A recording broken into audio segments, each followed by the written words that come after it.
Hey, let's start. I'm Cristina Lumbreras. I'm the technical director at INA, and I just want to welcome you briefly, and then I will give the floor very quickly to our speakers.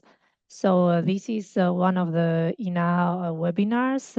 This one is on tech transitions, on implementing change effectively in the emergency field. We count today with a chair. His name is Alfonso Zamarro. He's vice chair of INA Tech and Ops Committee. And we have two great speakers, Abdel Germelu from the London Fire Brigade and Patrick Tiainen from 112 Finland. Then, first of all, I have to say that this webinar is being recorded. And it will be published, the recording and the presentation, they will be published on our website. You can come back to it whenever you need. And we have also automatically translated captions that are now available, so you can see how these work. You have a little CC in your screen, and you can select the language that you want. And also, there will be, of course, the possibility of asking questions to our speakers.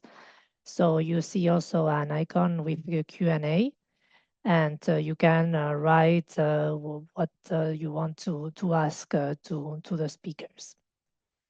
So that's all from my side for the moment. I will give the floor to Alfonso.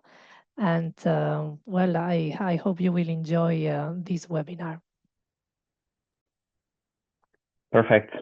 Thank you, Christina, and thank you everyone for being here and for our speakers to also spend some time to prepare and to give this session. So today we're going to be talking about one of the things that it's often unspoken whenever we are working on modernization, deploying technology, and it's a human factor, no? So usually there is a lot of focus on what the technology can do and the technical, all the technicalities. But then one of the key factors is actually the humans, no? The people that are actually going to be involved, either as end users or maybe the stakeholders, groups of interest or influence, even sometimes at political level, that can actually impact on this modernization process. So this conversation started at the INA conference, having some panel where Patrick was also participating. And after having a coffee also with Patrick, now we're discussing, okay, we need to talk way more about it. And it's very broad. So today we're bringing you two cases, one from Finland 112 and another one from the London Fire Brigade, which are very different on the kind of like scope and the different elements that they involve now. Hopefully to trigger this conversation even further, and most importantly, to serve as a reference as well, an example for other first responders who are here also to learn from experience from other professionals in this field. So we're gonna get started first of all with Patrick. So Patrick is a senior operator currently working at 112 Finland as a communication specialist. So he entered the field in 2019 when Finland 112 started this process of how to apply new technologies. No? And Patrick has also an interest, a therapist interest in cognitive ergonomics, which is actually quite an important factor in all this process, on supporting his colleagues into adopting these new technologies. So without further ado, let's go for what we came here for and listening to our speaker. So Patrick, the floor is yours. Thank you, Alfonso, and thank you, Christina, as well. It's an honor to be here. And hello to everyone who's listening or who is looking at this recorded later on. We'll jump into my slides as my presentation is or might be quite wide since the change that we went through in 112 Finland was quite big and even a bit overwhelming, to be honest. And I think that we'll just be able to have a scratch on the surface today, but we'll at least plunge into this topic of implementing change effectively and how it possibly affects the human mind, and that's probably my greatest interest. A few words about myself and how I ended up here. I don't have a background in the fire brigade other than the volunteer fire brigade for many years, but I entered the emergency services college back in 2018, and we have a specific training for the ERC operators consisting of 90 study points in Kuopio in Eastern Finland. It gives you the basic skills that you need for to work as an operator here. I was employed at 112 Finland in Turku in southwestern Finland in 2019, and then got my further training at the ERC after obtaining the basic skills at the college. A few years later, I was given the opportunity to start working as a senior operator. Basically, shortly, every shift has like like an overseer or a master, and then we have two senior operators who they're in charge of half of the shift. So the shift manager oversees the whole shift, but then the senior operators, they maybe get in closer contact. They're pretty much responsible for the expertise of the operators that they're looking after. About a year ago, I started working as a communication specialist. I'm primarily now working with our interest groups and different authorities, the police and the fire brigade, but I'll be doing that until at least the end of this year, but probably go back to my role as a senior operator after that. A few words just in general about 112 Finland and how the emergency services are organized here. I know this might seem a bit far or just general information, nice to know, but we'll need this to be able to jump into the change that we went through. Today, Finland has 6 ERCs in these locations that you can see on the map, and we have approximately 600 ERC professionals. And we have one common emergency number for all authorities. That means that the same operator is responsible for the risk assessment, the dispatching, and giving instructions to the caller for both the police, the fire and rescue, the EMS, the border guard, and then the social services. We have a long border with Russia. We have a big archipelago. We have language minorities. I live in Finland, but my mother tongue is actually Swedish. We have a big Swedish-speaking minority. Other characteristics as what comes to the ERCs is that we of course also use the emergency SMS waiting for the RTT, and then we have the 112 Suomi app for public alerts, warning messages, but also maybe just also as an application gathering different kind of helpline for non-urgent calls. A brief look back before I'll be sharing about the transition period and the change that we went through. The state agency that we now call 112 Finland started its work in 2001. And in 2005, the number of ERCs had been cut down to 15. So we had a great number of centers in different parts of the country. And there surely was a need to make the system more efficient, because some of these centers were quite big, while others were very small, consisting of just a few operators. And their ways of working were very different. We still had back then a separate number for the police. So calls concerning the police were handled by different operators. in some of these centers. And there was a need to make this more efficient, but also to make it more stable. And by that, I mean the tech that we were using and the solutions that we had back then, they were not all that safe and secure. But to be able to do this, we needed to standardize some national models of working and just how we dispatch, what kind of risk assessments and analysis the operators do. But other than that, even how the authorities respond to these,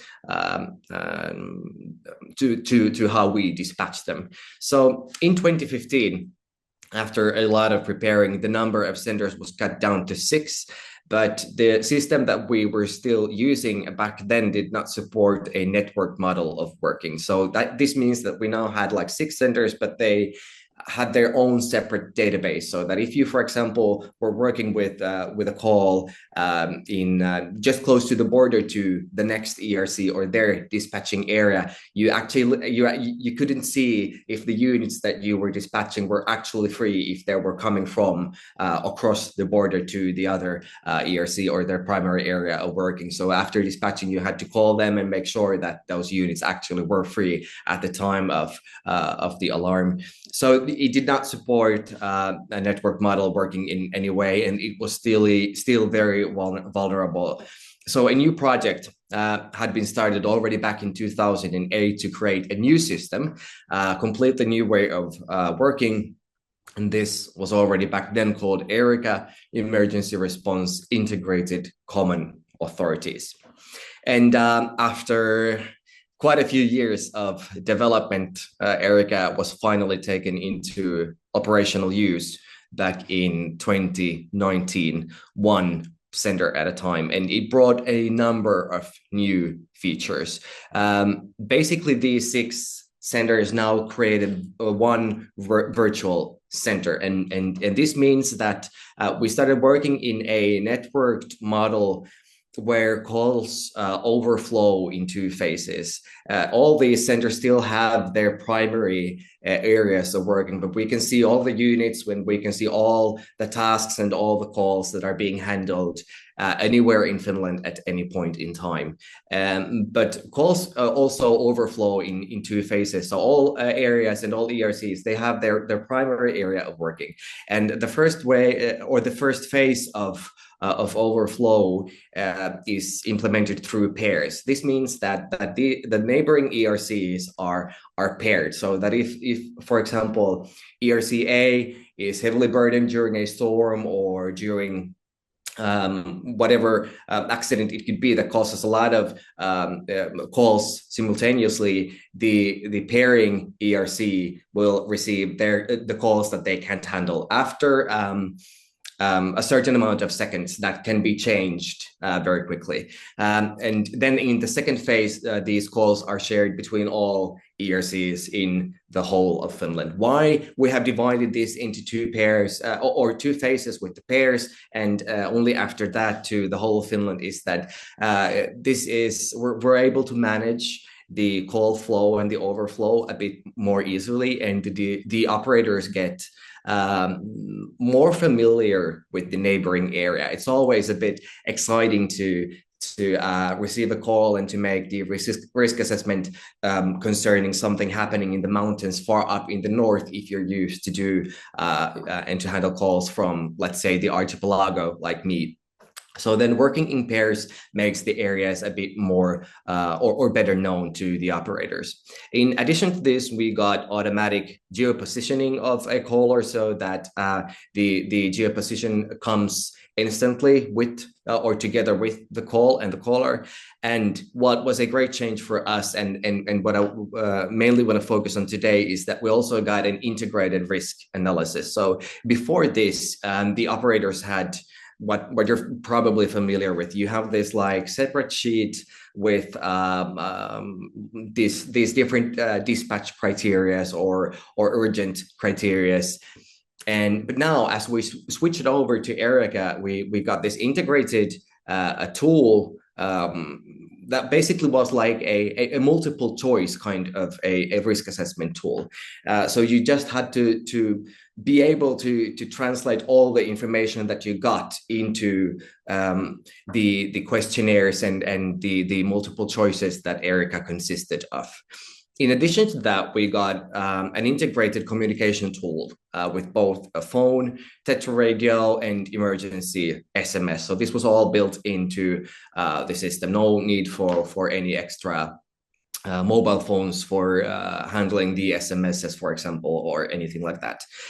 In addition to that, we got real-time response or drive time calculation of all units, and also a dispatch calculation or a response proposal. So at the end of filling in this multiple choice risk assessment or risk analysis, Erica had kind of calculated the right response for, let's say, heartache or a structure fire or a robbery, and it was then just for the operator to dispatch. First, some of the benefits, because there was, of course, some main reasons for going through a major change like this. This networked information system now enables optimal use of the resources of the emergency response centers. So let's say that, for example, COVID would hit one of our ERCs real hard.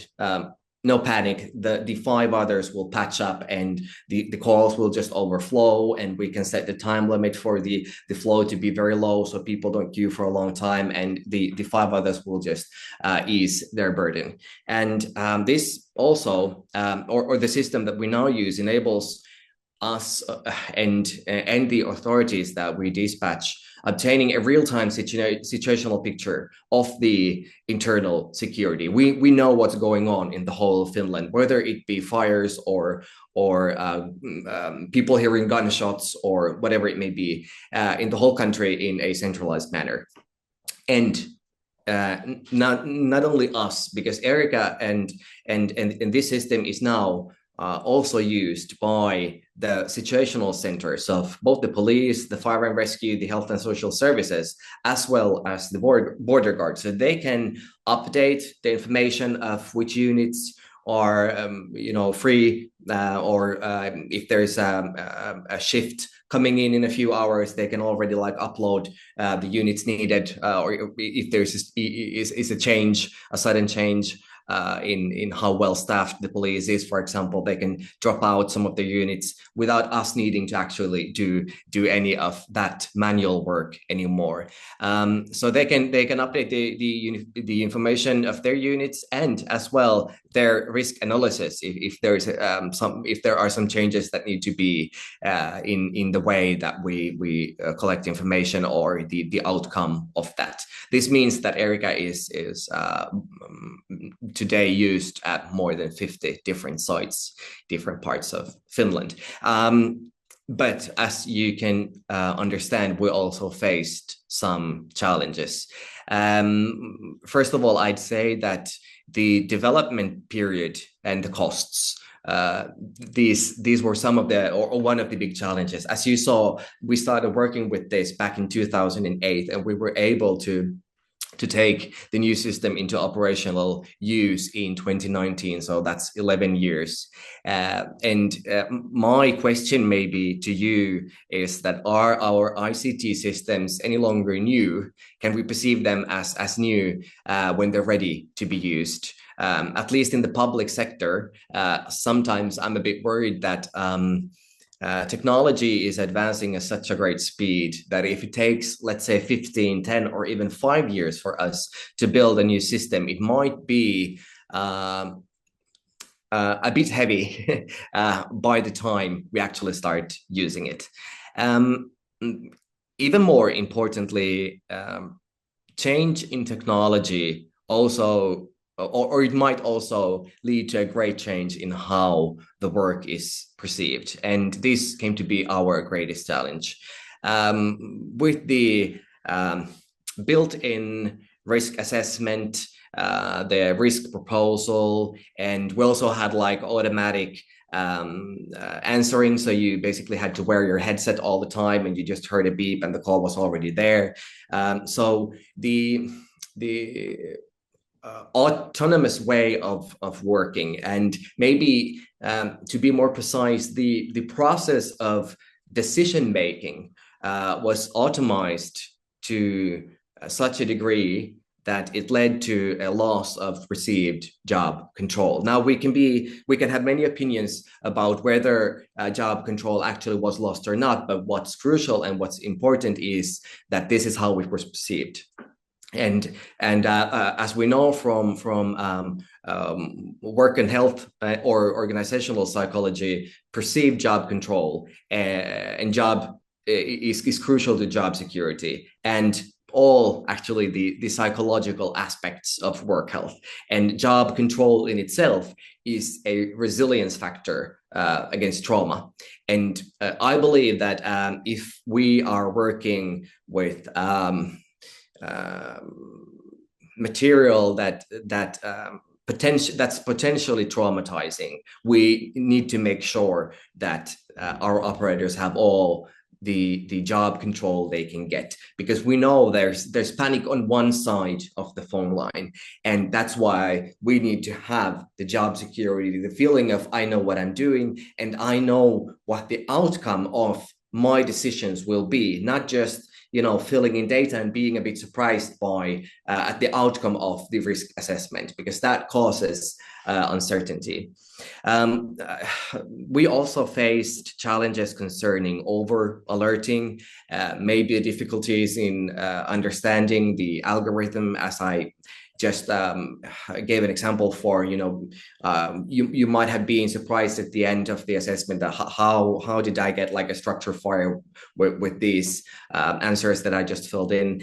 And I also need to say that if we have long development periods, we might lose some of the information that we have in the silent information or something that's in the blueprint. Because if we, for example, make a risk analysis, we know that there's a spirit behind it. There's a reason to some of the changes that we have made, and there's a spirit so to say, for how it was intended to be used. And we need to make sure all of that is documented from phase 1, so that as we come to phase 3 and 5 years have passed and we are in version 8 or 9, we still need to be we still need to remember where we started and why, because otherwise we might get lost in the period of developing a new technology. And unfortunately, the agency lost a great number of employees during these turbulent years. I myself started working in 2019 in the midst of what I would call a storm. I remember just before graduating, a journalist called me at the college, the emergency services college, and asked me, how do you feel about getting a job that will be replaced by AI and algorithms? And I remember how confused our whole class was, and we didn't quite know what to feel about getting our exam that spring. But luckily, some immediate changes were made. I still want to stress this, that low job control combined with high demands and exposure to potentially traumatizing events, it's a psychosocial hazard. And if this would be the only thing that you remember from my long speech today, please pick up this point. Well, what was done in order to kind of bridge this change and to implement this change effectively? The dispatch calculation, it proved to be too sensitive, and this over alerting had to be fixed quickly, and it was. In addition to that, an inbuilt tool for feedback was released, so that at the end of each risk analysis that the operator made, if there was an error or there was something working,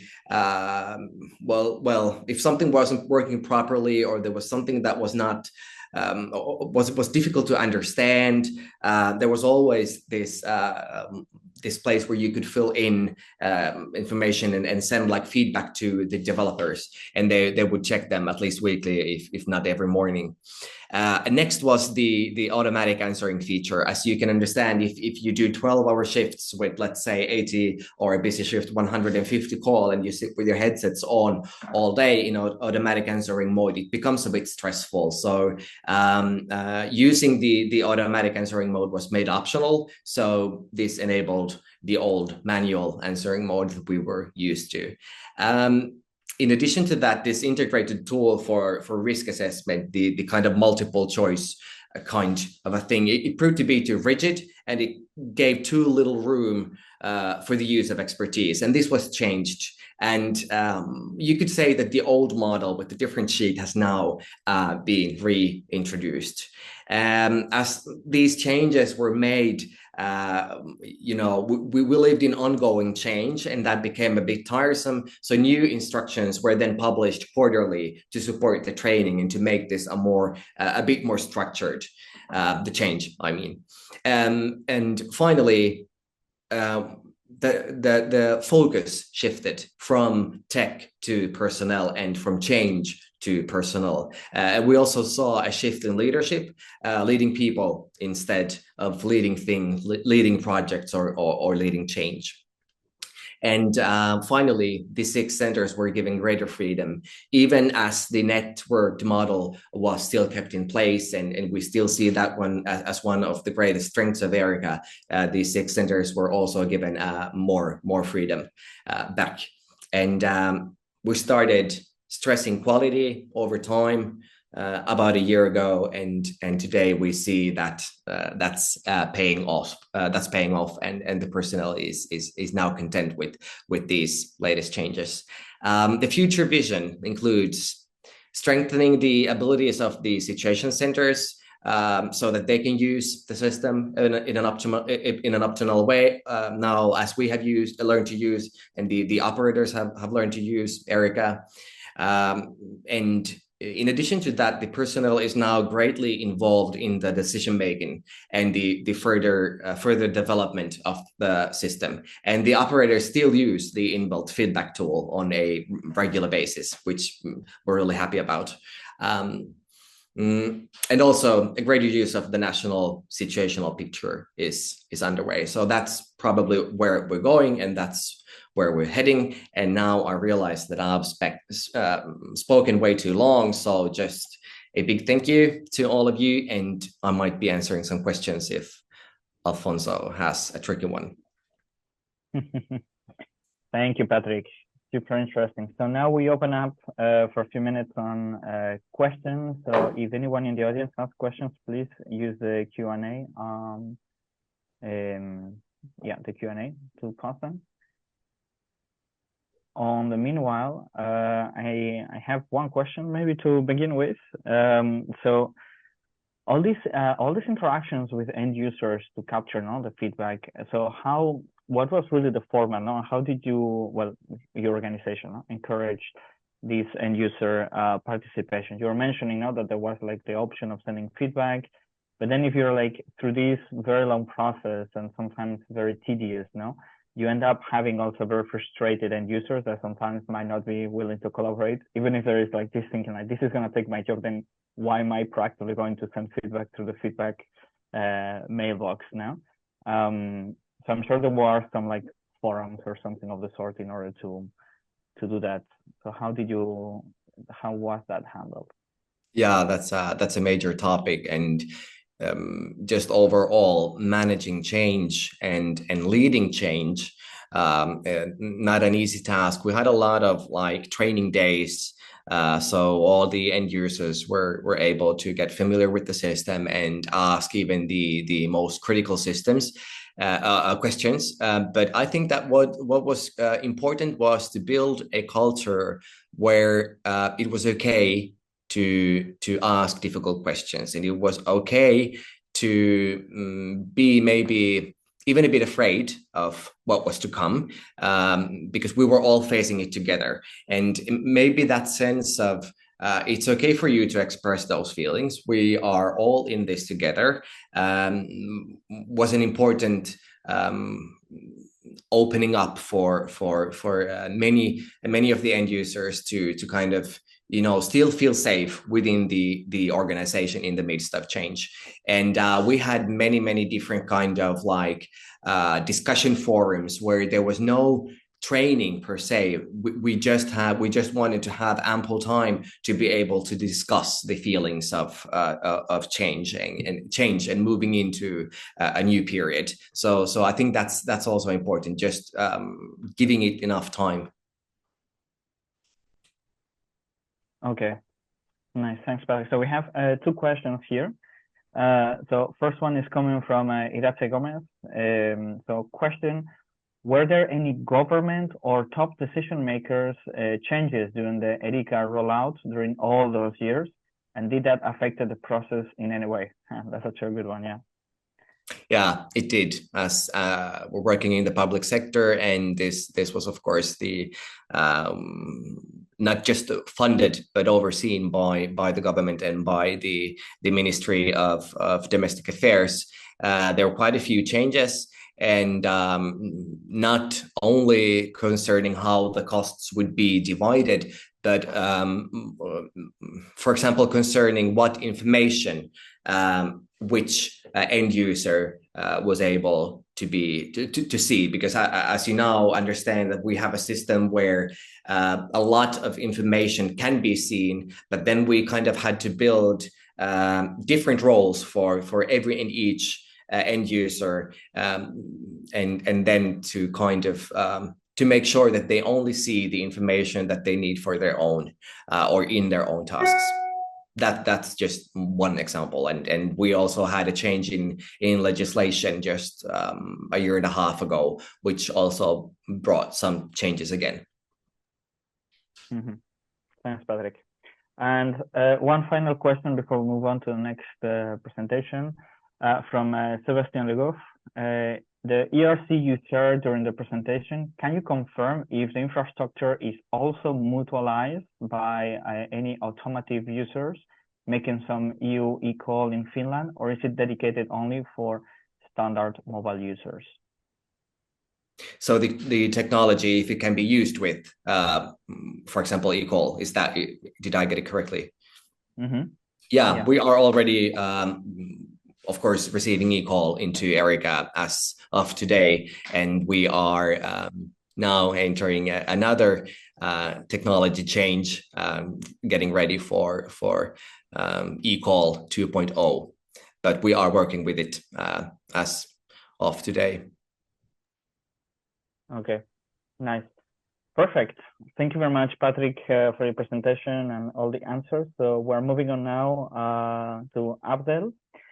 So a quick intro regarding Abdel. So he's a senior officer from the London Fire Brigade with more than 26 years dedicated in the service, and also has been involved throughout his experience in managing and developing several projects from operational equipment to new processes to the modernization of their incident command vehicles. So, Abs, floor is yours, and looking forward to your presentation. Yeah, thank you, Alfonso. Good afternoon, everyone, and good afternoon to those that might be watching the recorded version. So a little bit of background about myself. I joined the fire service late 97, 98, having spent 5.5 years in the military. So I've now had quite an intensive experience time within the London Fire Brigade. My roles in the organisation have varied throughout all the different ranks and roles. The project I'm going to talk about a little bit today was part of my responsibility as a project manager when I was in operational policy and assurance. I've changed roles. I'm now a borough commander with a couple of stations that I manage and a borough as such. A little bit about London Fire Brigade as a whole. Actually, let me share.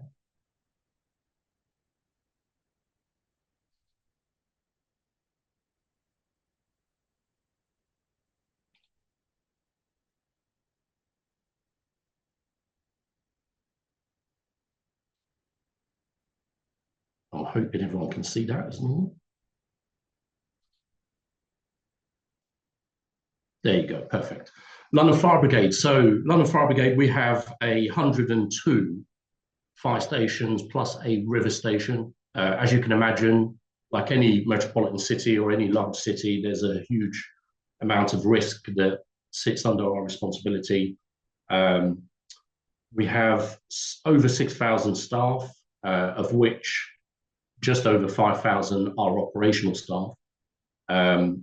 So it's quite a large fire service, I would say, compared to the rest of the UK as such. Whole time, so we don't have any kind of retained or flexi shift. We have full-time 102 stations that are operational 24/7. The project I'm going to talk about today is a little bit different to Patrick's. So it's about our command vehicles. So we have 9 command vehicles in service, and generally these are used for incident commanders to manage and resolve the incident. Historically, we've always had a HGV build with a coach build on top, and then moved along, and then that's how we've ended up running it. This time round, the command unit replacement project was started by myself back in 2017. So similar to Patrick, these projects in the public sector, you do find take their time in progress before they actually get to deliver. So that was started back in 2017. The aim was to have a one-stop solution. And what I mean by that is that what we've historically done is, as you can imagine, with any fleet type project with IT capability, the fleet department see it as a fleet project and IT see it as an IT project. And then there's kind of a conflict between them two key stakeholders. And then what the end user ends up having to navigate is difficulties between the two stakeholders when things don't go correctly. So we wanted to make a decision this time around that we had a one-stop solution that the end user would go to, and they were responsible for the fleet as well as the IT and the hardware within that.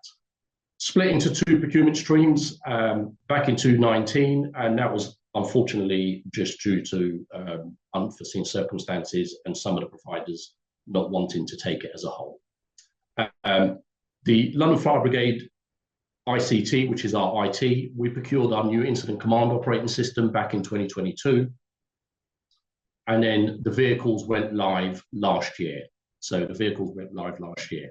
I'm going to talk a little bit about how we came to the actual start process. So what was really, really key was having a consultation with the end users. But we went as far as going from the end users of the cadre of staff that operate the vehicles away and actually throughout all the levels for the requirements to include the commissioner. So what the commissioner's requirements might be totally different to what a firefighter's requirements would be. So we did that over 6 months, very informative, no different to any other organization of the size. It's very challenging sometimes to get everyone to participate, but we gave it a long enough period to that give people an opportunity. And we also did that, I did that through workshops as well as online consultation or questionnaires. So try to give as many options as possible to email. That really steered the requirements for our new vehicles. I think if you don't get the consultation right by the end users and how capabilities they wish to have within the vehicle, I think you're starting off on the wrong foot. The tender process was completed in February 21, and the contract was awarded in April of 2021. The drive, so the drive behind why we needed to do this project. Generally in the London Fire Brigade, our frontline appliances tend to have a 10-year lifespan, where our specialist vehicles, which this is one of, tends to have a 12-year lifespan. The other drive really for us was the Grenfell fire and the Grenfell fire requirements recommendations that came out of that. One of the key aspects I really wanted to try and do as part of this project was to make it the first zero emission fleet vehicle, operational fleet vehicle in our service. unfortunately, I couldn't get enough of the funding to upgrade our estate to have the charging capability to have that.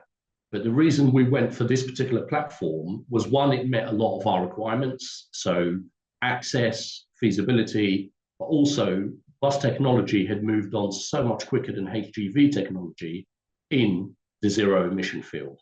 And so that's why we ended up going with a bus chassis as such. What you can see here is the build process. So the actual chassis itself, this is how it gets delivered to the coach builder, and then this is how it leaves the coach builder to be delivered to the London Fire Brigade. Capabilities with inside, I mean, there's a lot of technology, and I will talk about the challenges when we go further down the line, but a lot. So we have generally an operator areas. We have operator areas where officers and staff will help the incident commander manage the information to resolving the incident. Conferencing area. So in here generally is where the main operations will happen. So you've got touchscreen TVs. You'll have one here and one over here at back the door. Split screen technology. The main aim we tried it to take from historically what we had, where we didn't have as much technology, is around situational awareness and making that situational awareness as broad as possible. I think generally the fire service and maybe even other services generally think of the situational awareness around just the site of the incident.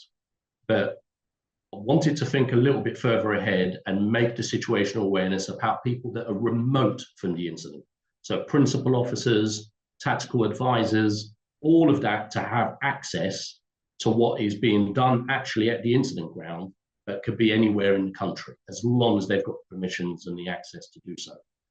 Really key, really, to help support the incident commanders, because your tactical advisor might not be in the vicinity or in the time frame where they can get to you in that time. So technology really had to move on to make that feasible. The capabilities that we have within the vehicle, dedicated operator area and a dedicated conferencing area. Some of the learned experience we had from before was that if you have them in the same area, you get conflict between the operators wanting to do their operator role, but the actual incident commanders and the conferencing area being disruptive to that role.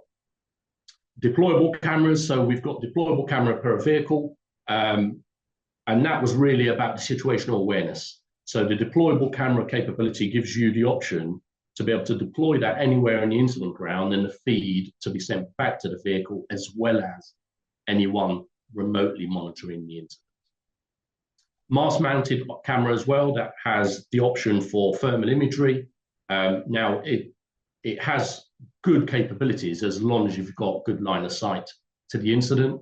And the benefit that gives our users now is that if they can position the vehicle somewhere where they can see one aspect of the incident, it gives them the option to then deploy the deployable camera to part of the incident that they definitely can't see from. Of course, router to have 5G connection, dual SIM cards. So we have multiple SIM cards. Currently we run 3, but we've got the capability to have 5. So we've got different mobile providers so that whichever's the strongest in that area, there's an easy handover between them so that there isn't a connectivity loss between the user having that internet connection loss. We've also got the capability to, when there's a home office project here in the UK, to run a emergency services network, which gives us in the emergency services a higher priority. And when that becomes available, then we have the option to also take that as well. Generators, so we run generally via generators when we incident. This is the reason we could have had an EV version. So the EV version really, or the low emission vehicle gets the user from the station to the incident ground. When you're actually at the incident, generally all of the hardware is run via generators. Multiple radios, so we have fixed Tetra radios, airwave radios, 2 incident grounds, and as well as 2 fixed repeaters. Communication, I think, we don't really give it as much credence as we should. But as everyone knows, if communication is not there and communication lines aren't kept, then whatever it is that you want to resolve the incident actually falls over, and you have to try and find a way of overcoming that. It has literally no different to us having today. It has the capability of having conferencing, so those within the incident ground and also within remote. We have access to Citrix. Citrix is our own internal LFB internet, so access to policies and everything as such, the users can still get that from the incident ground. They don't have to be back at the station to have access. Incident command operating system. So this is really, really key. So one of the ways that we have always, I would probably say for the last 17 years, managed incidents within the London Fire Brigade is using an incident command operating system.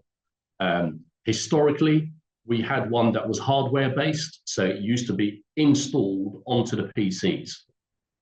Iris, which is our new one by Umbler, is a cloud-based solution. And part of the benefits of that is that actually, as long as you've got connectivity, you have got access. And then again, about that situational awareness remote from the incident, it also gives users that have the right capabilities and access and permissions access to the incident command operating system remotely from the incident. And we tend to use that as a tool to structure the incident and to record how an incident was resolved. The benefit of having a cloud-based solution as well is that post-incident, that is then stored in the cloud and can be retrieved at any time, whether it's for learning, whether it's for an inquiry, for whatever reason. It isn't based on having the hardware to have the capability or anything go wrong with the hardware. You're then going to struggle to retrieve your incident. One of the huge learnings we had from Grenfell was having an option to do that afterwards. Recording system within the conferencing area. So what we tend to do a lot, especially at any incident of significance, is have multi-agency meetings where actions are taken between the police, health, fire, health and safety, railways, or whoever is involved in the incident. And I think we generally always just took minutes from them as an option, but now we actually have the capability of recording that conference meeting.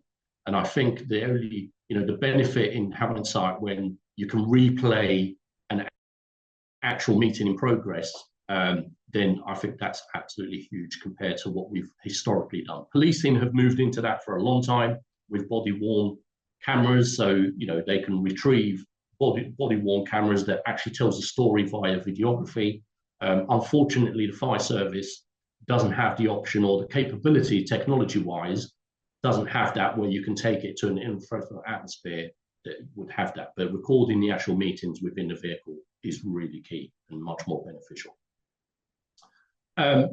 As you can imagine, the platform that we chose this time is totally different to what all of our motor drivers have actually experienced before. So it was really key to allocate them enough driving familiarization capability.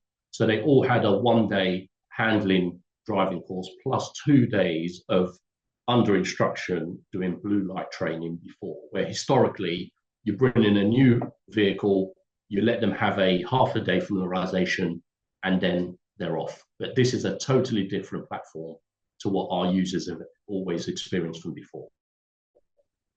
And then the operators. So, I will talk about the challenges a little bit later, but the operators also had a 2-day operator familiarization. We're not teaching them the role of how to carry out command support. In these 2 days, we were showing them the capabilities, how to use the capabilities, all the software, and really allowing them to then familiarize themselves with that before going operational. Challenges. So as you can imagine, with our staff, we have a lot of neurodiverse staff. And with that, historically, our old processes was really around whiteboards, markers. So people were used to right in. And that was their comfort zone. Trying to take them from that element and taking them from an analog way of doing something to a digital way of doing something. For some staff, it's not an issue, but for a lot of staff, that isn't probably what they do in their normal day-to-day life. So that is a huge challenge to take them down that process. So the way we try to overcome as much of that as possible was a lot of engagement. So as many engagement as possible with staff users and stakeholders. So meetings, training inputs, workshops. Post the rollout, we've now even got a command unit cadre users workshop that happens monthly where they can feed back in and then the key stakeholders can then resolve or feedback. End user involvement throughout the process. So we had an end user embedded within the project, part of the project board from the beginning, and internal comms. So the internal comms was very, very key. And the internal comms throughout the whole stage of the development had to be there. So we started that in 2017 to announce the project. And every time we got to a milestone, including choosing a chassis, choosing a provider for the incident command operating system, and so on, we did that. The other real key was getting the providers to engage with supplying input to the users. So Umblur, for instance, who are supplying our incident command software, sent over their technical support teams and had face-to-face training days with our end users. Because now what you've got is you've got the actual builders of the technology transmitting that information across. The other thing they did for us, which was just a huge benefit, was creating a software, a page, where they literally showed the user through videography, through text, how to use every single element of that software. So that was really, really key. One of the other things I wanted to talk about before we go into Q&A was moving forward. I think this is just a start for us within the LFB around using technology. Going to Patrick's point, I totally agree. I think what we tend to do in the public sector is by the time a new technology comes out, it takes us, I'd say, I'm talking in the experience of the LFB, over 5 years to then transmit towards that. What I've been able to do within this project is part of the procurement is we have ensured that we've got a minimum of 2 refreshes. So the supplier has every 4 years upgrade all of the hardware. And that's the only way I think you can eliminate maybe some of the technology lag that you might have. If you can imagine, if we have a lifespan of 12 years for a vehicle, by the time that comes to its end of life, the technology has moved on so much. The other benefit of having cloud-based systems is that they can continuously be upgraded. So Umblur, every time they bring out a refresh, they don't have to do an upgrade to the hardware on the vehicle. It's just the system in the background. The end user gets a couple of weeks to familiarize themselves with the new system, and then it goes live operation.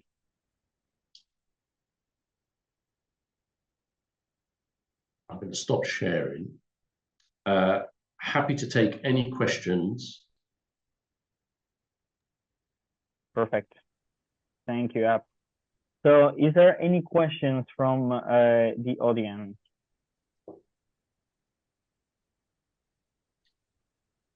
Nope. So maybe I'll drop one quick one.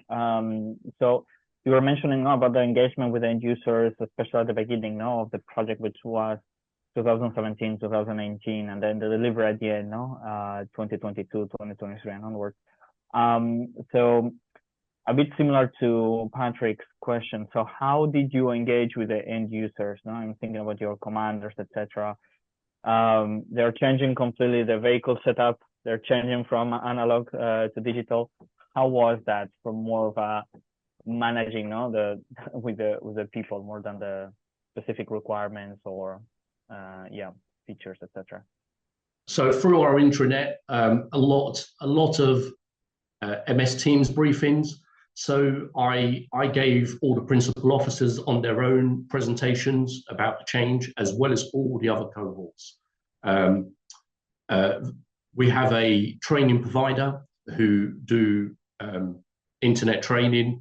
And so what I'd done is I'd recorded videography around the capability of the new vehicle once it was finished, and then everyone can then view that in their own time. One of the challenges I definitely had, and I suppose any organization has, is this was just my project.